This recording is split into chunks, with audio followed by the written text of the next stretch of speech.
Hello everyone, my name is Shade, and I didn't really think I was gonna make this video because I don't think anyone cares. I've been playing the Krangled passive event in SSF, made a trickster. It was not fun. I switched skills several times. I went from caustic arrow, then I think I tried like totems with like toxic rain, like ballista totem, toxic rain, that sort of thing. Then I went to poison concoction, and that was like way better.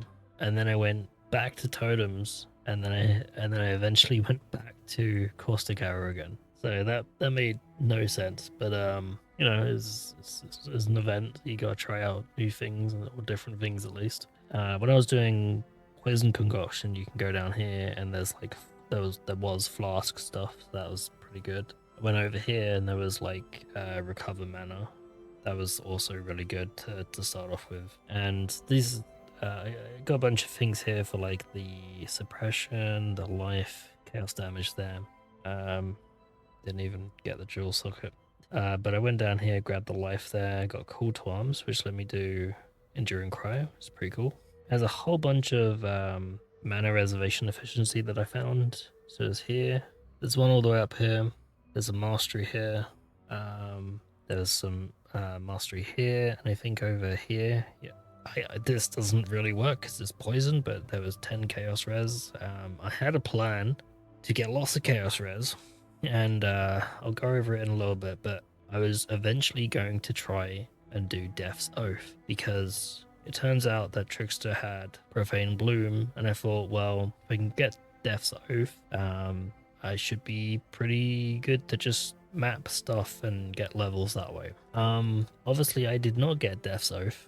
I actually went to try it to farm it, and I did a bunch of runs in Act 9, Belly of the Beast, because I was playing the SSF version, so you can't just trade for it. Obviously, I like to make things more difficult for myself. So you go to Quarry, go through Belly of the Beast, and I believe you can do Rotting Core as well, and you do like a run between each one of them.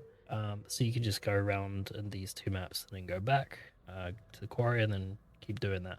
I did that a whole bunch and didn't find a single card for Death's Oath. I can't remember what it's called. It might actually just be called the Oath. But either way, couldn't find any. So then my next plan was to do the trial, or the lab, sorry, and then just go kill Katava.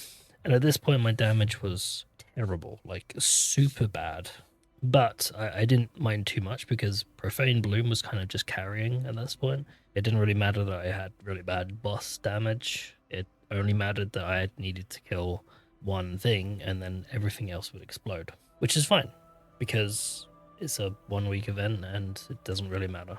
I think overall I did okay. I got to level 85, which is the bracket for the armor packs, MTXs.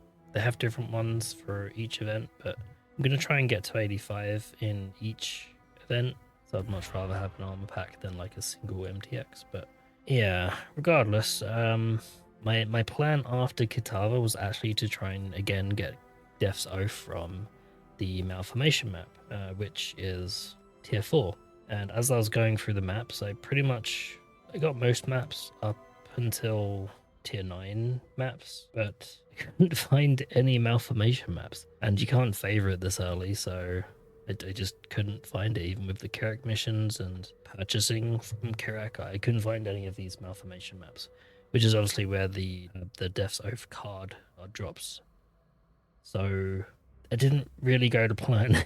I guess if I was in trade, I could have just purchased it, but so yeah, my gear ended up really bad. As I said, I was poison concoction. I think all the way up until tier 1 maps. I guess it was like super bad because I didn't really have any other sustain. I guess also I kind of needed like multiple flasks, even with the flask stuff down here and the mastery. I didn't even know I had that still on, but there you go. So what did I end up with? After tier 1 maps, pretty much switched over to Caustic Arrow again. I started leveling that. Again, it was super bad, but it was still... It ended up a bit better than the poison concoction because, well, you get to have a bow and a quiver, which is better than nothing. And I was able to use the mark submission ring to apply despair. For a while, I was actually running blasphemy despair because it was pretty cool. Like I was just going in and not having to cast despair. At the time, I didn't have the ring. I just kind of got lucky and found the ring. But I'd run in, throw the poison concoction, it would explode. Profane bloom would do the rest. But you have to be like super in there with the enemies, the mobs, because the blasphemy aura size wasn't that big. But it was I always like to try and automate my builds as much as possible. I don't like doing lots of different skills or skill buttons. So the blasphemy was kind of fun with the aura. And of course, my plan, of course, was to do Death's Oath, which kind of works really well with the Blasphemy aura because you don't actually hit anything with the Death's Oath. But yeah, I didn't get that. Got the ring, put that in there, switched to Caustic Arrow, which obviously hits and then does the Despair, and then that set everything up. My gear is terrible. Like it was my entire time I was really struggling to find anything good.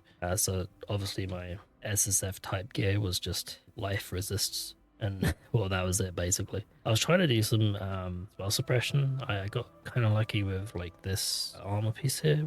It dropped naturally as a 6 link in I think a tier 2 map, absolutely bonkers. And then I like quality did it up, threw on an alchemy orb and some chaos orbs. I found an Exile and then put on suppression. It's what I had at the time. It's obviously not that great, but same thing with the ring. All I wanted was health resist, and I found this ring that gave some. The whole time it was actually very stat starved. I have way more strength than I need, I think. Yeah, but that just kind of happened. I was lacking dexterity for a long time, and I think part of that is just all in the tree. You can't get the normal stat paths, so even on like, you know, the adjacent nodes, they're almost never a stat because everything is randomized. So there's a huge stat loss, and you need to have that from the gear at that point. So getting a belt with strength or rings with dex and so on, and you man, that amulet's terrible.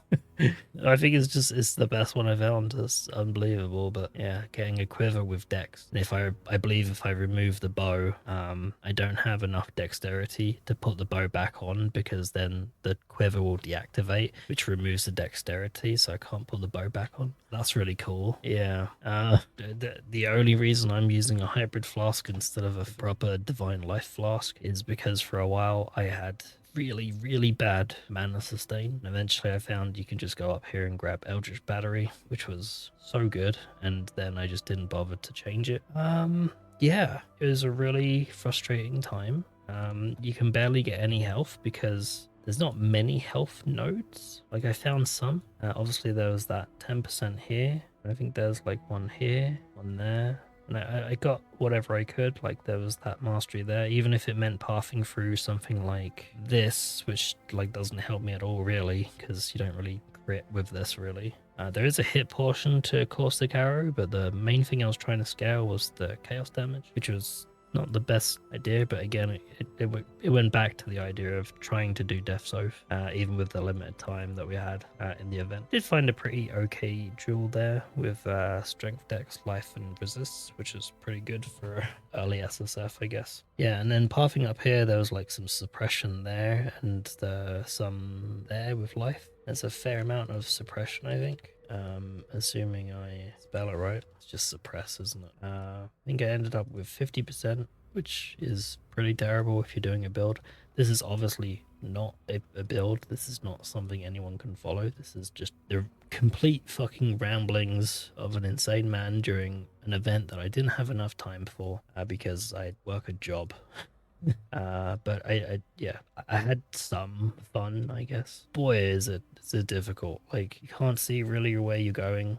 There is some tools that people have put online, and you can kind of see or look up where you might want to go, but it's pretty. I actually really like the idea. I just think it's poorly executed. I'd really much prefer if this was randomized tree per account somehow. I don't know how they would do that, but it'd be a lot more interesting because everyone would have a unique take on this, on whatever their build was, and it's not something you could be like wait a day and see what the best builds are, even with the randomized tree. But yeah, it would be really cool if they could make it a bit more unique to your individual playthrough rather than a 1 week thing for everyone as a whole. But yeah, so after going to here, I just went up. I could have gone through here, but these are all pretty garbage, apart from I think this was an int node. Don't really use much int, so yeah.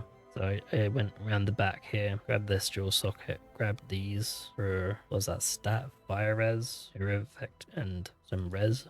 Going up here is pretty cool. We got some like strength, mana res, life, and damage. That was alright. I think I mostly did that for the life mastery. I don't know if there was others nearby, but yeah, it actually does highlight them. It's like if that's one's there, then these are pretty bad. So, and then like same thing with like these, I think. Ignite duration, useless. Elemental damage, useless.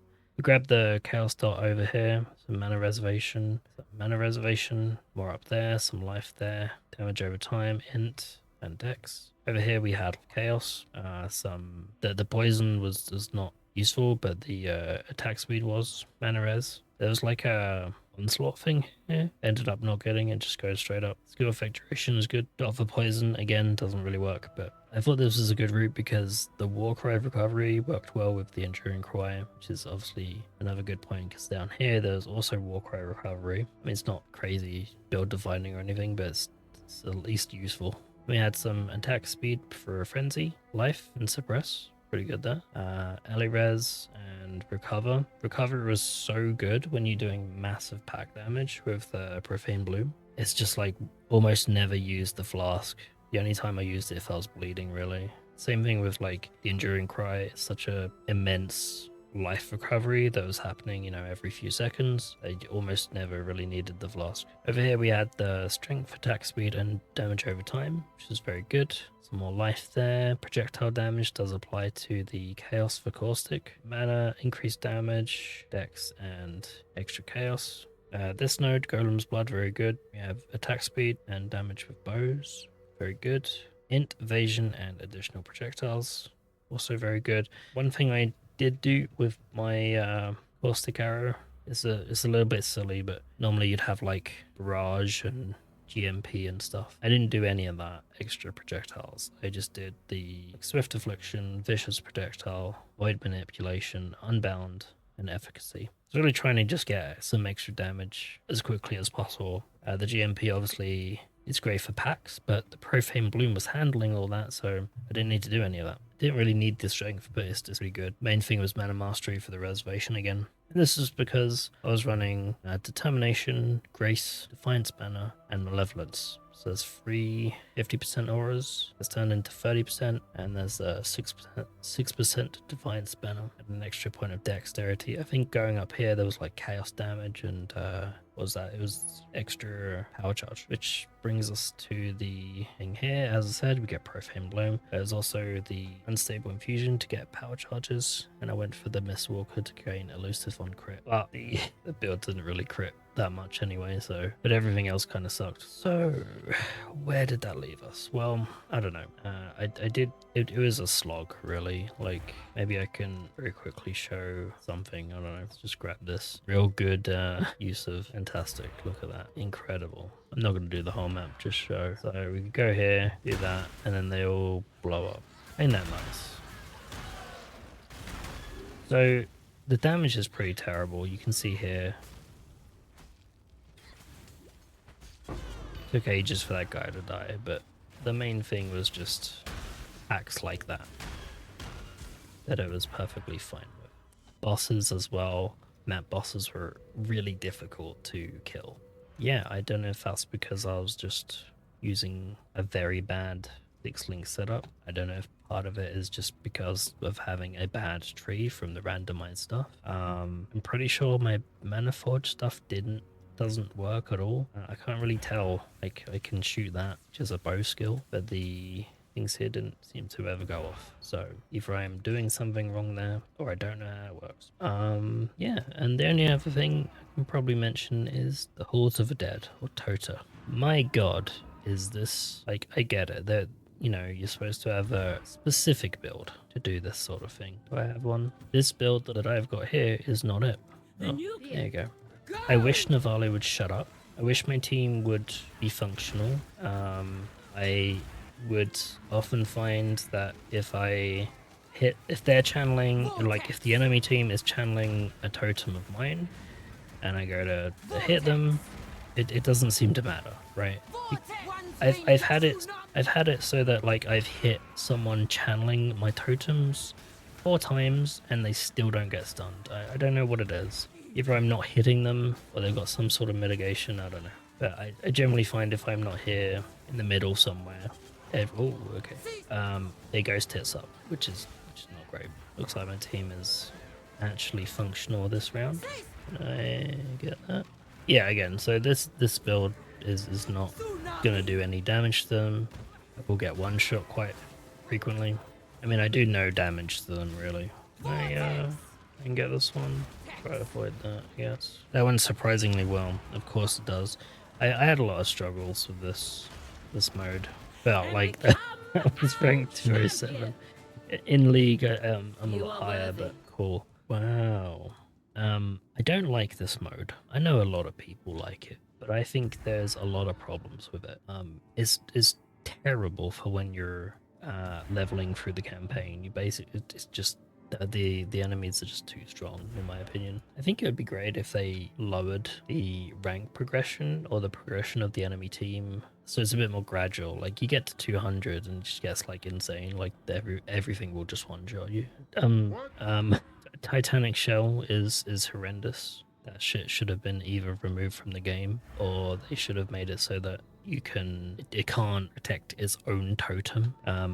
I've also seen Titanic Shells just go into my own base and destroy an entire full team, and like no one in my team can kill it because it's just got way too much health. I'm not talking about like, you know, the units that Navali sells. I'm talking about actual warriors. And yeah, it's just like almost impossible to kill unless you have like a full-on, I don't know, billion DPS or some shit like that, or if you have a full cheese build for this mode. But I don't think that's healthy for the game, right? In my opinion, you need to have league mechanics that can be done on any build. It shouldn't be build dependent. You shouldn't have to go into Sanctum and say, right, I need this build for Sanctum. You shouldn't go into the trial thinking, oh, I need fucking Void Sphere cheese. Right? It's just dumb. It shouldn't be this way. It should be, okay, I'll use my brain and I can figure out how to do it correctly. Or I don't know. I don't have any answers. I'm just saying I don't think it's healthy for the game to have one build per league mechanic. Anyway, so yeah, I got to level 85. That's good enough for me. I hope people are having fun with the events. I've had some fun with this event. The next one is back from the past or whatever, and that means it's gonna be Kalandra Heck Bull things. I forget what they're called, man. But that was actually a league that I didn't do at all. I don't know if I'm just gonna do like the level 50 and leave, or if I'm gonna try and do the 85 again. I don't have the kind of time to do 90 or 95, unfortunately. But it'll be interesting at least. I think I'll do SSF again. See if I can do it. What are they fucking called? Sentinels. That's what they're called. Sentinels. But yeah. Well, I mean, one thing I will say about the Tota at least is that it does give good XP. I think I got like at least 4 levels doing just Tota, and this was like, you know, in the 80s or 70s to 80s at least. So pretty good XP. Man, have I got some chunk on here. But yeah, those are all my thoughts. The only thing I will say is, my god, I think that this didn't have any like other things other than the randomized tree, so it was very boring, I think, to do the campaign. I'm hoping that will be a bit more fun with the Sentinel flashback or whatever, because I didn't do that. So there we go. Those are all my thoughts. This is probably a terrible video, but I don't know, I just wanted to say something.